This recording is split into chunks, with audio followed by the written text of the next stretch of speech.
નમસ્કાર. આજે હું વાત કરવા જઈ રહી છું એવા મહાપુરુષની કે જેનો જન્મ 12 જાન્યુઆરી 1863 ના રોજ થયેલો.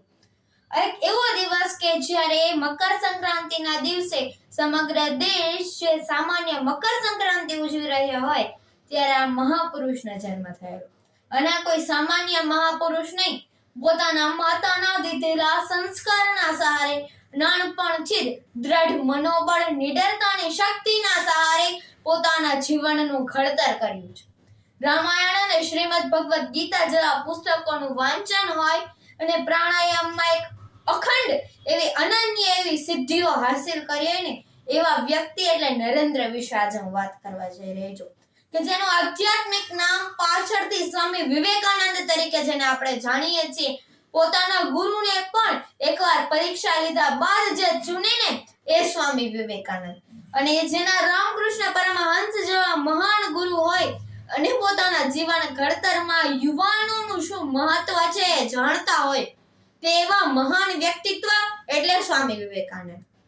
અને એ જ સ્વામી વિવેકાનંદ વિશે હું વાત કરવા જઈ રહી છું કે જેણે સમગ્ર ભારત અને શિકાગોની ધર્મ પરિષદમાં પોતાનું વક્તવ્ય આપી અને એક મહાન દરજ્જો પ્રાપ્ત કરાવ્યો હોય. 3 મિનિટ સુધી તો ફક્ત અને ફક્ત તાળીઓનો ગડગડાટ વાગીને એવા સ્વામી વિવેકાનંદ.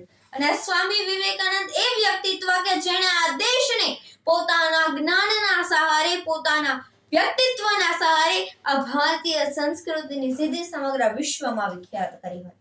એ જ સ્વામી વિવેકાનંદ વિશે હું વાત કરવા જઈ રહી છું કે જે સ્વામી વિવેકાનંદે યુવાનોને ધ્યેય આપ્યો, યુવાનોને કહ્યું કે એ યુવાન તો ઊભો થા, ઉઠ જાગ અને ધ્યેય પ્રાપ્તિ સુધી માંડ્યા રહે જેવા અનેક એવા મહાન સૂત્રો આપી અને આ દેશના યુવાનને જાગૃત કર્યો હોય. એ દેશનો યુવાન કે જે દેશના યુવાનને કઈ રીતે કાર્ય કરવું ને કઈ રીતે પીડિતોને મદદ કરવી ને એ વાતનું જ્ઞાન આપનાર એવા સ્વામી વિવેકાનંદ. અને યુવાને એ દેશ માટે શું કરી શકે છે એવું યુવા જગતમાં સૌથી મોટું પ્રદાન જો કોઈનું હોય ને તો એ છે સ્વામી વિવેકાનંદ. આ યુવા જગતના પ્રદાનને આ દેશ મહત્વ આપ્યું છે. ત્યારે જ તો આપણે તેમના જન્મ દિવસને એક યુવા દિવસ તરીકે આપણે ઉજવ્યા છીએ. પણ શું આપણે સાચી રીતે ઉજવી રહ્યા છીએ?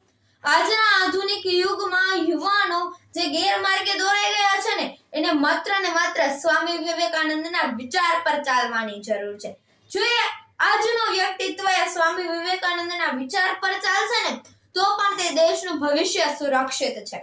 અંતે કહેવા માંગુ છું કે કોઈ પણ દેશનું ભવિષ્ય સિક્યોર હોય ને તેમાં ક્યાંક ને ક્યાંક તેના યુવાનોનો ફાળો હોય છે. અને સ્વામી વિવેકાનંદ જેવા મહાન પુરુષ પણ જાણે છે કે યુવાન એ દેશ માટે શું કાર્ય કરે છે. અને માત્ર 39 વર્ષની આયુમાં પોતાના જીવનને એક મહાન પ્રસિદ્ધિ હાસિલ કરાવે ને એ છે એક યુવાનની સંગઠનતા અને એક યુવાનની સિદ્ધિઓ. જો આજનો યુવા પણ સ્વામી વિવેકાનંદ બનવાની સંભાવનાઓ ધરાવે છે પણ જો એ તેમના વિચાર પર ખરી રીતે ઉતરશે ને તો કદાચ આ ભારતમાં હજારો સ્વામી વિવેકાનંદની આપણે પ્રાપ્તિ કરાવી શકીશું. માટે જ સ્વામી વિવેકાનંદ જેવા મહાપુરુષને જો આ દેશને ધારણ કરવા હોય ને તો આ દેશને તેના માટે સ્વામી વિવેકાનંદના વિચાર પર ચાલવાની જરૂર છે. અસ્તુ.